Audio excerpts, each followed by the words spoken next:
This film is dedicated to Orthodoxy in the Serbian lands. I will talk about the history and current state of the Serbian Orthodox Church, the lives of monks in Serbian monasteries, and the life of Orthodox parishes in Serbia and other areas with a large Serb population.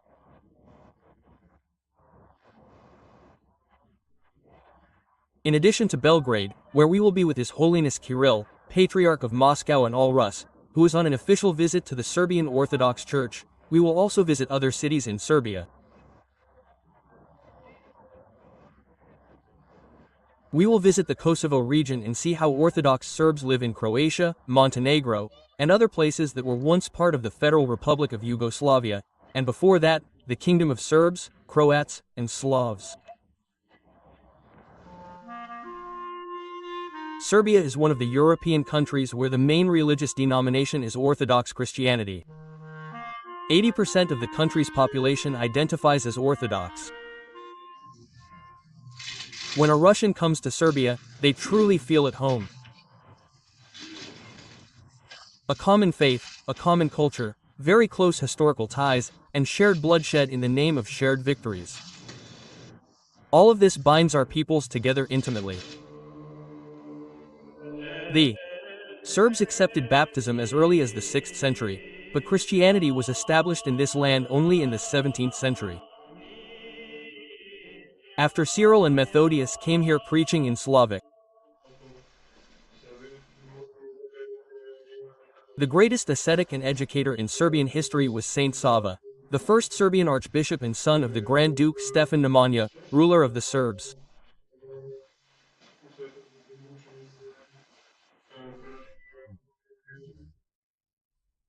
Saint Sava met Russian monks, and as a young man of 16 or 17, he became so imbued with monasticism that he secretly left his parents' home and went with them to a Russian monastery.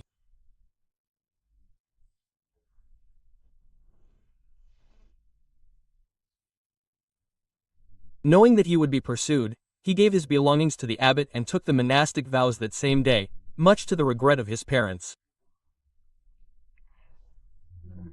He was their favorite son, but they accepted this as God's will. Shortly before his death, Prince Stefan, following his son's example, also became an Athonite monk, Simeon, and together with Sava, founded the famous Hilandar monastery on Mount Athos. When turmoil broke out in Serbia after his blessed death, Sava, returning to his homeland, reconciled his brothers by transferring his father's relics from Hilandar to the Serbian monastery of Studeni, where they rest to this day.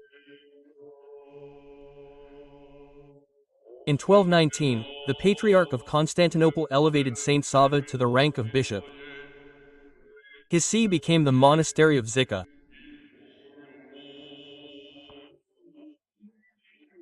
Sava, the first Serbian archbishop, crowned his elder brother, Stefan Nemanja, in this church, who from that moment on bore the name Stefan I crowned.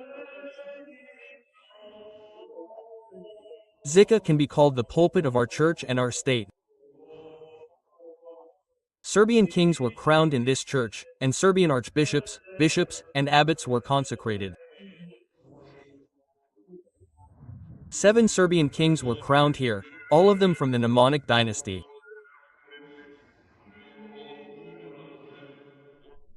Zika was one of the richest and most magnificent monasteries in the Balkans. Later, Stefan I crowned moved the archbishop's seat to Kosovo.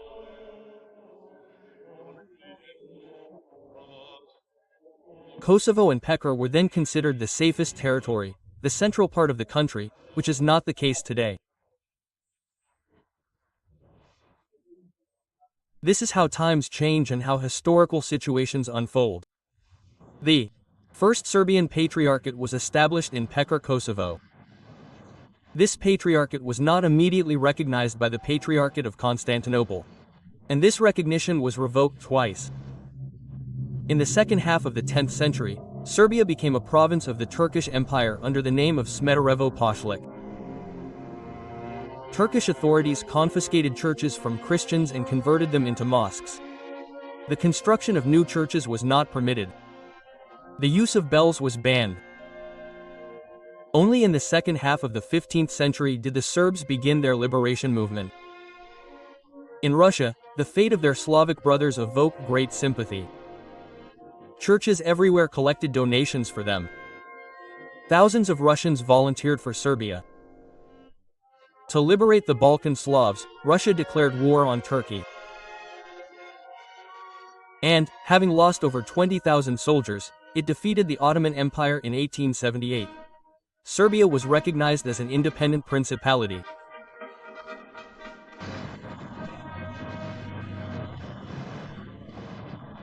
The autocephaly of the Serbian Orthodox Church was recognized for the third time by the Patriarchate of Constantinople after Serbia liberated itself from Ottoman rule, when the Kingdom of Serbs, Croats, and Slavs was established in 1918.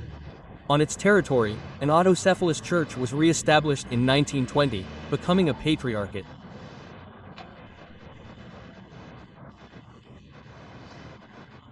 This patriarchate is centered in Belgrade. And it is here, in the building of the Belgrade Patriarchate, that the Patriarch's residence is located. The Holy Synod of the Serbian Orthodox Church meets here. The kingdom, which united all parts of the Serbian Church, was established immediately after the end of World War I. It is no coincidence that this bloody war is called the Serbian Golgotha. No other European country suffered such losses. Entire villages of Serbs were deported to Croatia and Hungary. Civilians were sent to concentration camps. People starved and died of exhaustion. In total, a third of Serbia's population perished in this war, including more than 1,000 clergy. And the Russian necropolis in Belgrade became the site of the largest burial site in Europe for Russian soldiers who died on the fronts of World War I. The Russian necropolis in Belgrade is the burial place of many prominent representatives of the Russian migration. Soldiers who died on the battlefields of World War I are also buried here. World War I was a terrible ordeal for the Russian people, for the Serbian people, and for many nations caught up in it. Russia entered this war over Serbia, out of solidarity with the Serbian people. First, Austria-Hungary declared war on Serbia. In response, Emperor Nicholas Alexandrovich declared general mobilization in Russia. And in response, Germany declared war on Russia. Four great empires ceased to exist as a result of this war. More than 10 million people died. The war did not resolve any of the issues that had started it.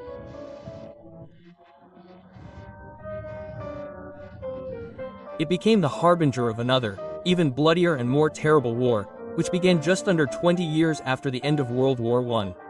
At the Russian cemetery in Belgrade, His Holiness Patriarch Kirill performed a memorial litany and read a prayer for the renovation of the chapel in honor of the Ivoran icon of the Mother of God.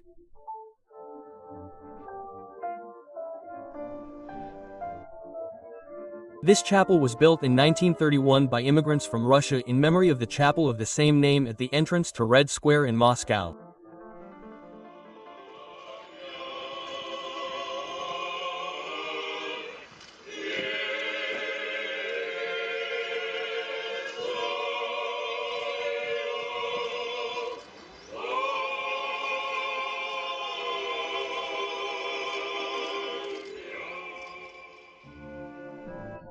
After the 1917 revolution, thousands of Russian refugees arrived in Serbia. For many, it was a transit point on their way to France and Belgium. But more than 40,000 subjects of the former Russian Empire settled here.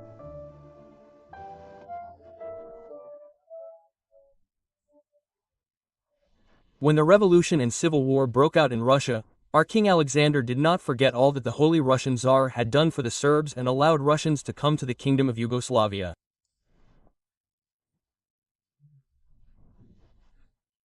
By providing shelter to Russian refugees, the Serbs expressed their gratitude to Russia for its Allied support during the war. The tragic events in Russia, which led to a fratricidal civil war and division within the Russian Orthodox Church, also found an echo in the Serbian city of Sremski Karlovci.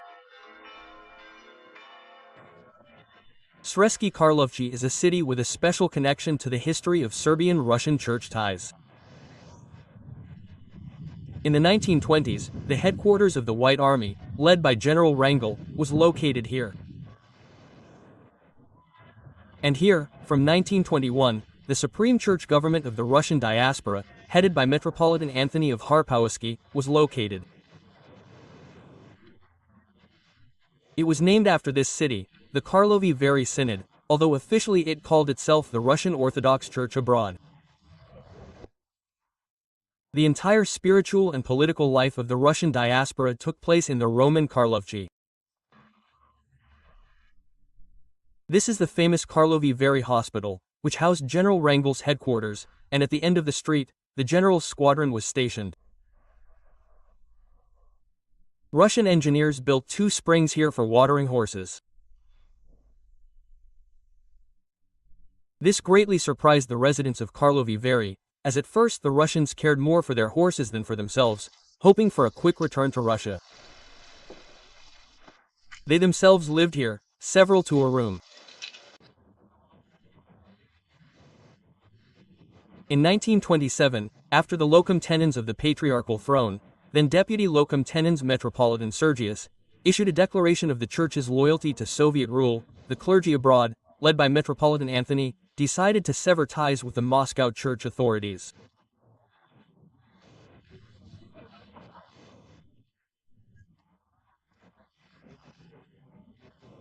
This created a division within the Russian Orthodox Church, which lasted for 80 years until 2007, when His Holiness Patriarch Alexei II of Moscow and All Rus, and the head of the Russian Orthodox Church abroad, Metropolitan Loris, signed a historic act of reunification.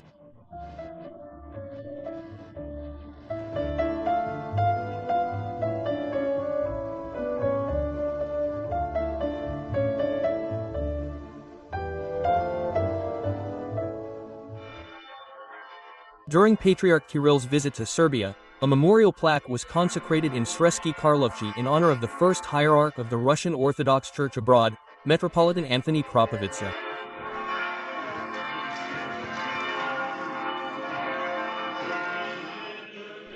This theologian and educator became a significant figure in church life even before the revolution. He is the youngest bishop in the Russian Church. At 27, he became rector of the Moscow Theological Academy and even served as the prototype for Dostoevsky's character in The Brothers Karamazov. Dostoevsky was inspired by the young theologian Antony Karpovitsky. He met him while writing his final work. It was Antony Karpovitsky who inspired the character of Alyosha Karamazov. This is widely known and confirmed. During World War II, the Serbian Orthodox Church was subjected to brutal persecution and suffered enormous losses. Patriarch Gabriel unhesitatingly sided with the liberation movement, for which he was arrested by the Nazi authorities. Bishop Nikolai Velimirovic of Zika, known today throughout the Orthodox world as Saint Nicholas of Serbia, was also sent to the Dachau concentration camp along with the Patriarch. The bishop was an outstanding figure. While serving in Zika, he founded a social movement for the Christian education of the people. This included Bible study, church singing, and pilgrimages. He was arrested back in 1941, and in 1944, he was taken to Dachau, where he remained until the end of the war. When he heard that the Germans had heavily bombed Zika, the bishop even burst into tears. He always said, "Zika is Serbian history." After the bombing of Zika, more than 2,000 people were executed in the neighboring town of Kraljevo. It was impossible for the people to suffer and Zika to remain unscathed. Zika had to suffer along with the people. Bishop Nikolai, since Tito's new authorities forbade him from visiting Serbia, then Yugoslavia, left for America. He spent some time in Chicago, and then came to the Russian monastery in Jordanville. He died there and was buried in the monastery of Saint Sava in Liberstville. And in 1991, the authorities gave permission, and his relics were transferred here. So now he rests in Lesi, in his native village.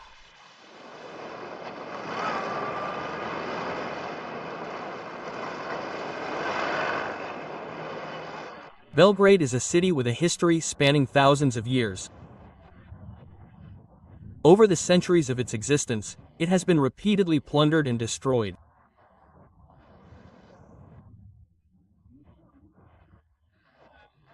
World War I began with the bombing of Belgrade, and the last bombing took place quite recently, in 1999. I remember that time well because I accompanied the current Patriarch Kirill, then Metropolitan and Chairman of the Department for External Church Relations, on his trip to Belgrade.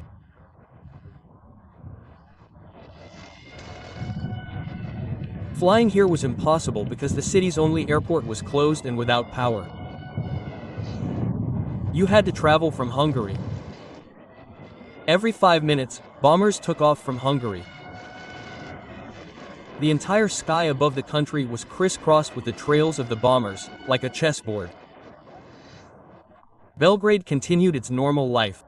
People strolled along the embankment. Meanwhile, every few minutes, an air raid siren sounded, and another bomb was dropped on the city.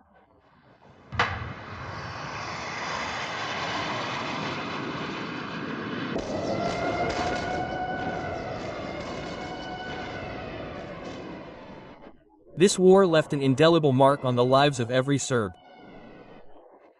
But for Zlata and Serioza Popov, the days of the 1999 bombings were especially memorable. That's when they got married.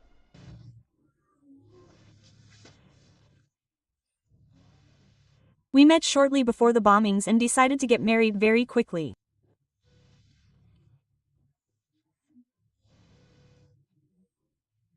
It was the only thing that made sense in that madness. All the bridges were destroyed, and they took me, the bride, from our house by boat.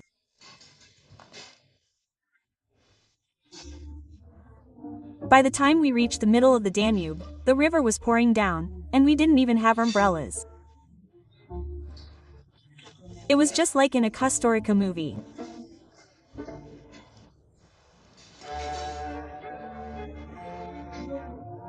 Then, when the wedding was about to begin, a bomb fell near the church, shaking everything, and the people who had come from Prinovar were terrified. Someone even lost consciousness because there weren't any bombings there like here in Novi Sad. Now the Popovs have 5 children. They are parishioners of the Church of the Presentation of the Blessed Virgin Mary. Serioza is a children's illustrator. Zlata leads a theater studio at the church.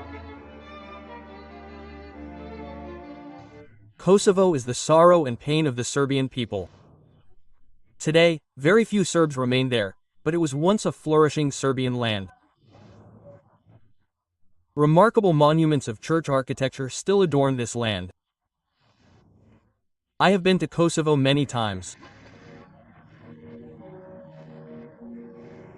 I have seen villages abandoned by the Serbs, seen burned out houses, seen desecrated and completely destroyed Orthodox churches, and seen a village where several Serbian women live under guard on the grounds of one of the few remaining churches.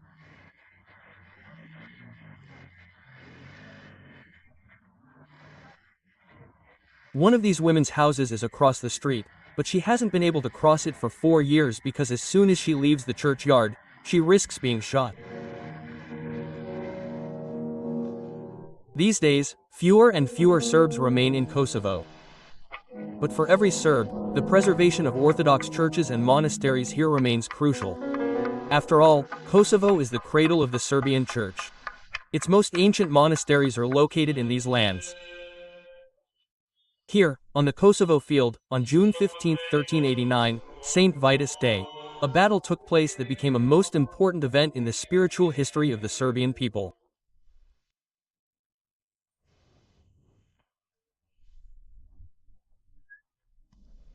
Truly, for us Serbs, St. Vitus Day is a great day, because King Lazar knew how difficult it would be to fight the Ottoman invasion.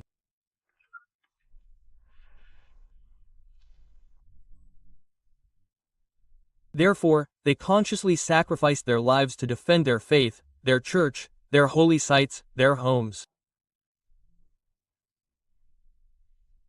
They knew they were lost.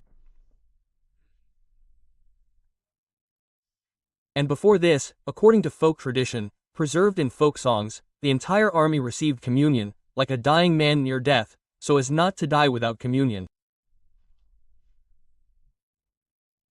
The great significance of the Battle of Kosovo is that it was a battle more for the kingdom of heaven than for the kingdom of earth. As the poet said, the earthly kingdom is temporary, and the heavenly kingdom is eternal. Therefore, in defending their faith and their holy sites, they fought for the kingdom of heaven. Therefore, we celebrate not defeat, but the victory of good over evil and the sacrifice of life for goodness and for the kingdom of God.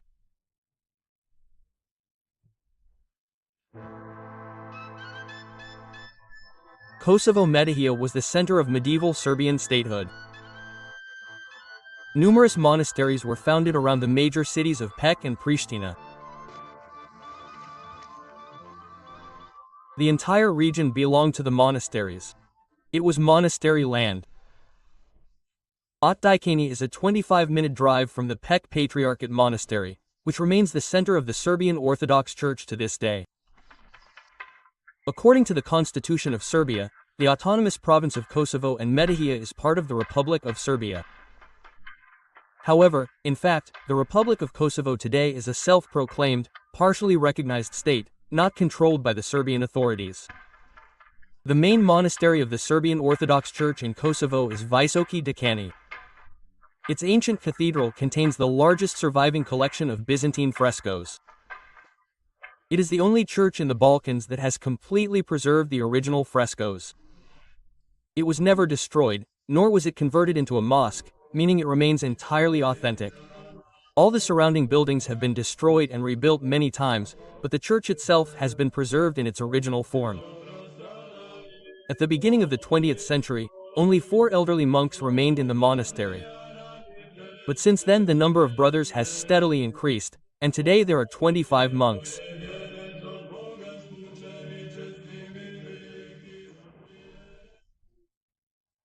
Since the first problems that arose here in 1998, the monastery was under the protection of the Serbian army.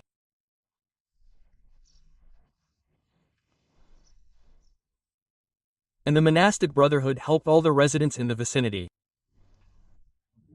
During the war, cluster bombs fell very close, 200 meters from the church. And when we worked the land, we found fragments of shells that could have exploded. But thank God and the Holy King Stephen, disaster did not occur. In 1999, more than 20,000 Serbs fled Kosovo. Later, as few as possible returned, especially here in Metohija. We currently have around 3,000 Serbs here. Life is very difficult for them because they cannot find work in Kosovo institutions and organizations. They survive on social assistance from the Serbian state, aid from humanitarian organizations, and by cultivating their land. Several years ago, the public organization, Serbs by Serbs, was founded.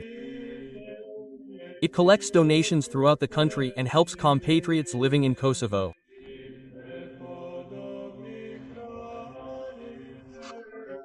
In Kosovo Metohija, we help families, some with household appliances, others with home repairs.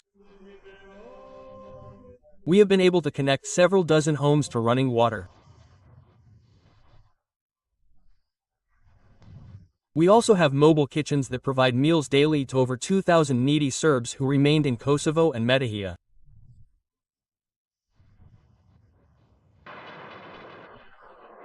During the civil war in 1991 to 1995, and during the Albanian uprising and NATO bombing in 1999, Patriarch Pavle of the Serbian Orthodox Church celebrated the Divine Liturgy almost daily.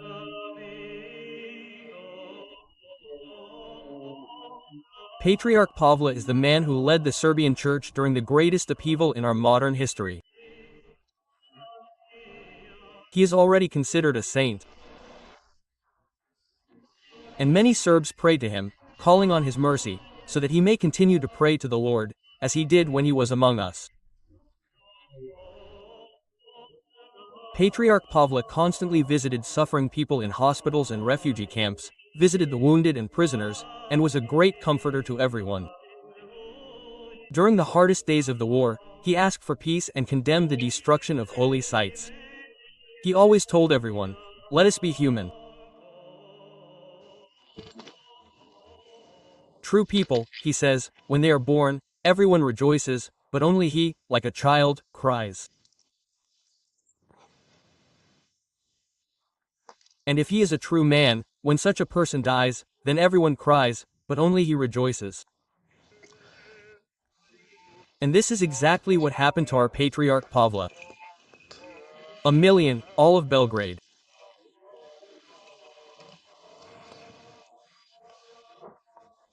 The first time I remember this, I have been living here in Belgrade since almost 1954. I've never seen such a huge crowd of people waiting for hours just to touch Patriarch Pavle.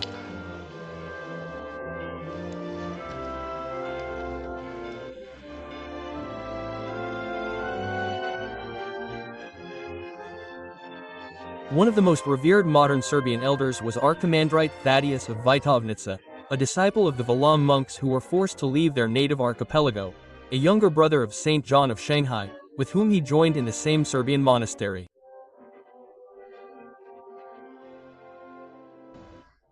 He advised everyone to maintain humility and pay special attention to their thoughts. As are your thoughts, so is your life. Before studying at the Academy of Arts, I had always strived for the monastic life. It was the only meaning I saw. We came to Elder Thaddeus and told him of our plans. Elder Thaddeus turned to me and said, "You're getting married." I must admit, this was a real shock for me. I couldn't sleep all night, but I was worried. What? Everything is changing. I was thinking about one thing, and now I need to look for a wife, adapt to all this. But I prayed to God, "Lord, what does all this mean? If this is your holy will, then I will get married."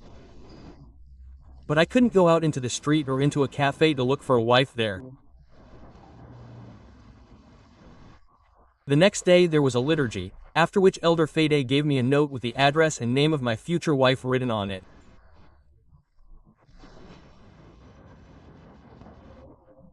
Interestingly, immediately after that we went to Belgrade and knocked on her door. We said that we had received a blanket from the elders. He blessed her.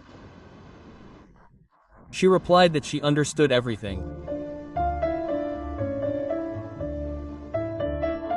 Today, Archpriest Dragan Mitrovic, rector of the Cathedral of the Resurrection of Christ in Podgorica.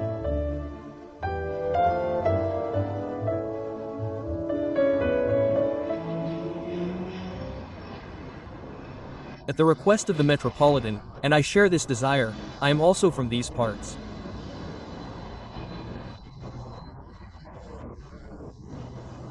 The Metropolitanate was to build a cathedral church, which was supposed to actually unite all of Montenegro, so that the entire Christian population would gather in this church, so that our first Christian roots would be preserved right here in Podgorica.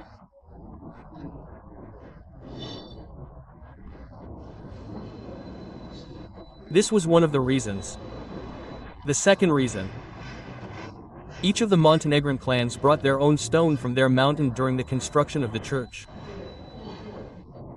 So this church was built by the whole Montenegro. After the wars and civil strife of the late 20th century, many holy sites of the Serbian Orthodox Church remained outside the borders of Serbia itself. Montenegro today boasts such famous monasteries with a rich history as Ostrog and Cetinje Monastery. The monastery in Senj annually attracts thousands of pilgrims from all over the world. After all, the right hand of John the Baptist and a piece of the life-giving cross are kept there.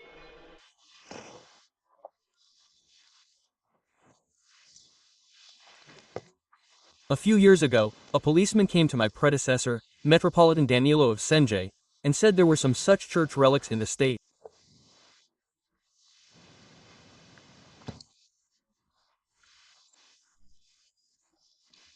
There had been some kind of rapprochement between the church and the government, and they transferred the right hand of John the Baptist and the honor of the cross of Christ to Sing Monastery.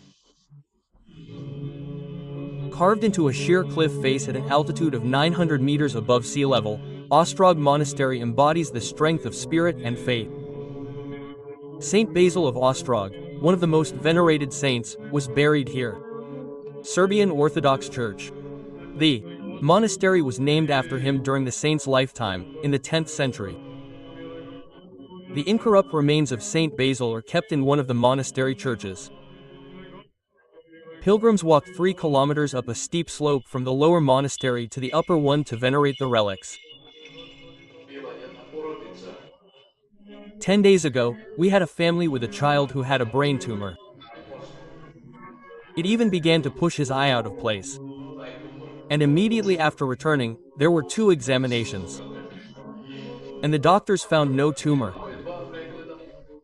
So, this is one of many, many miracles.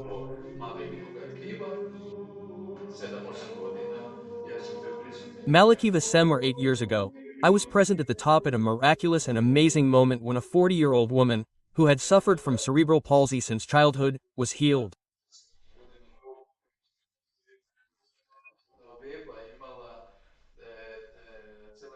Her legs were severely bent, and she had never walked.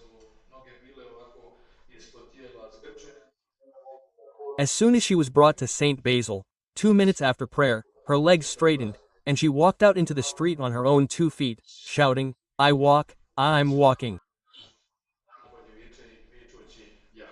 And we all felt such a strong grace that we simply cried with joy. Many churches and monasteries of the Serbian Orthodox Church are recognized as monuments of World Cultural Heritage and are included in the UNESCO list, which saved them from destruction during the bombings in '99. This is the ancient Studenica, and the medieval monastery of Sapakana, where frescoes have been preserved, which are one of the pinnacles of Byzantine wall painting. In the Middle Ages, all the frescoes were covered with gold sheets.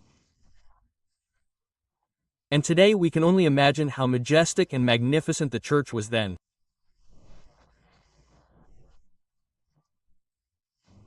Unfortunately, at the end of the 10th century, during the Great Migration of the Serbs, the Turks destroyed the monastery, and the temple itself suffered so much that all the upper parts of the temple, the domes, vaults and part of the walls were destroyed.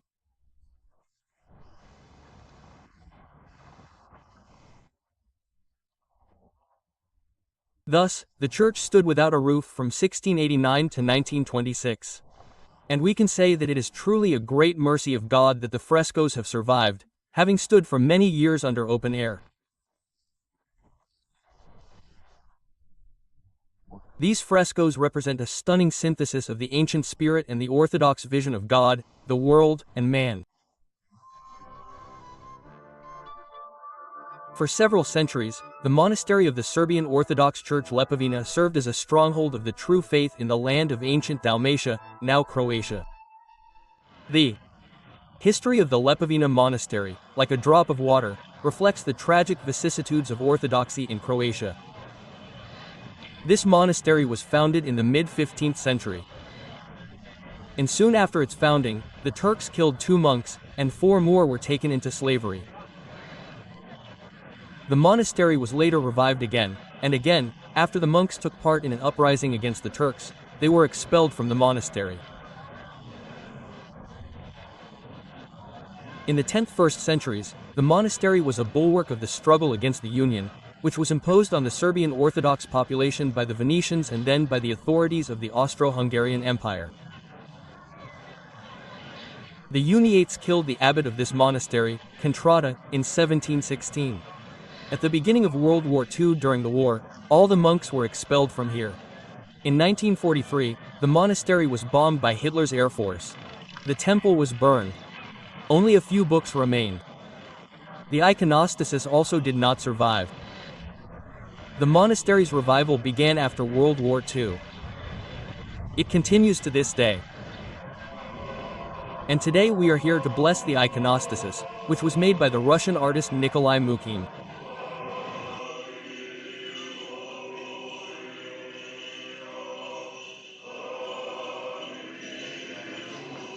The Serbs have a sacred tradition that was not interrupted during the Turkish yoke, nor during the years of numerous wars and disasters, nor under communist rule. The tradition of celebrating the glory of the cross. This is a kind of family name day. Each family has its own patron saint, whose feast day is celebrated as the day of the glory of the cross.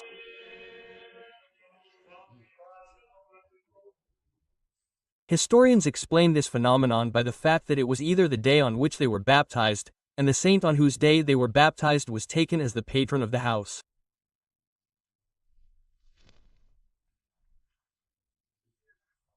Or another version, there were household idols, patrons that they could not easily abandon.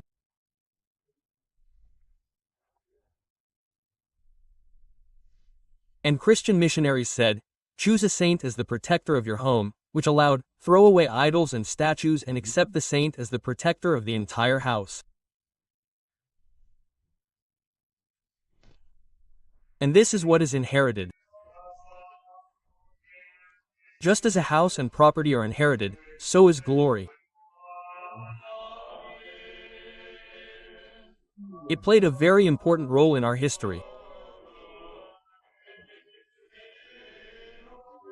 We were under the Turks for 500 years, when it was difficult to profess faith, when churches were destroyed, when there were few priests.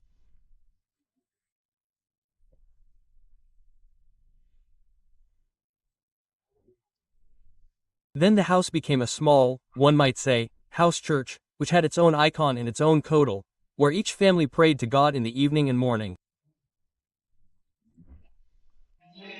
The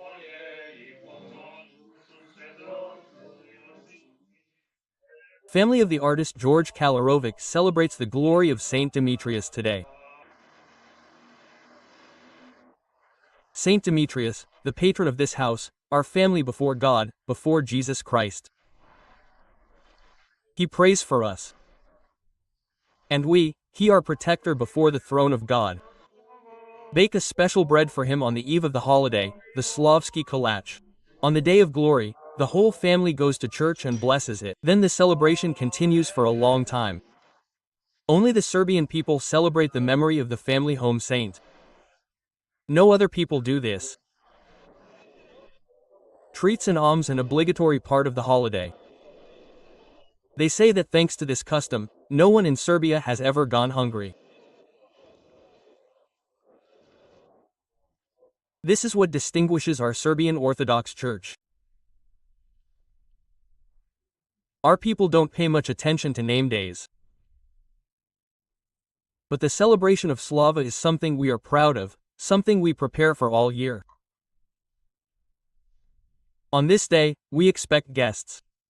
Before this, the priest comes to bless the house and bless the water. The Slavsky cake is broken. Slava is celebrated in villages and towns, churches and schools.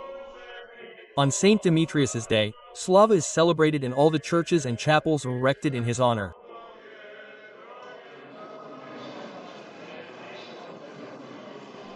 Saint Demetrius, the Slava of my mother's family. And I decided to be the godfather at the celebration of the Slava of the chapel of Saint Demetrius. This means that all the preparations fall on me, and together with my family, my daughter, my wife, and my mother, we prepare both kolach and zito kolach. Last year, I took on the role of godfather, and throughout the year we take care of this chapel. And about the celebration of glory. Nachka s. Nikolai. Most often, they glorify Saint Nicholas. We have a saying, half glorifies, half goes to visit. Saint John the Baptist, Saint George, Saint Demetrius. But the feasts of the Mother of God and the Lord are glorified less. These are universal holidays. And, of course, they glorify Saint Paraskala. The glory of the cross is celebrated by the entire Serbian people, as one family, on the day of Saint Sava of Serbia. He is truly a universally beloved saint here. In his memory, the Serbs, back in the early 20th century, planned to build a monumental church in the center of Belgrade. Its construction began in 1939, but stopped with the outbreak of the war. Uni-Vizine. The church was built to a height of about 10 meters by 1941. You can see these bricks that stand out in the wall.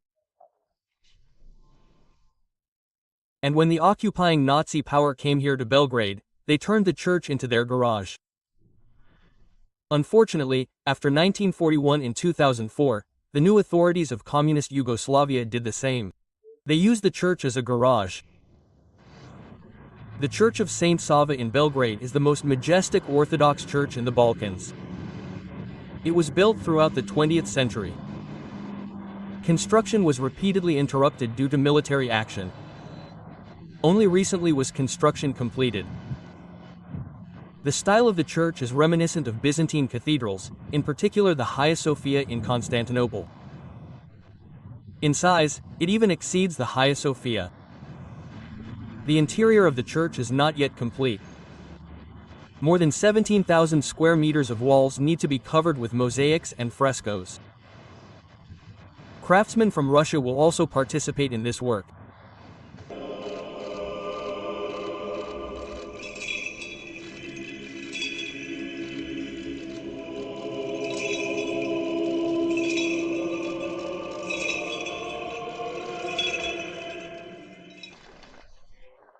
The culmination of His Holiness Patriarch Kirill's visit to Serbia was the consecration of the monument to the Tsar Passion-Bearer, the last Russian Emperor, Nicholas II, in Belgrade. It was unveiled by the two patriarchs together with the President of Serbia. Today, historians debate whether Nicholas II was right or wrong in allowing to drag Russia into World War I. But the Russian Emperor could not act otherwise. From the Tsar to ordinary soldiers, thousands of Russians gave their lives for the unity of the two Orthodox peoples, Serbian and Russian. Having endured centuries of trials, this Christian brotherhood lives on. In Serbia, every Russian is still greeted with special love. And the proverb, God in heaven, Russia on earth, is still popular here.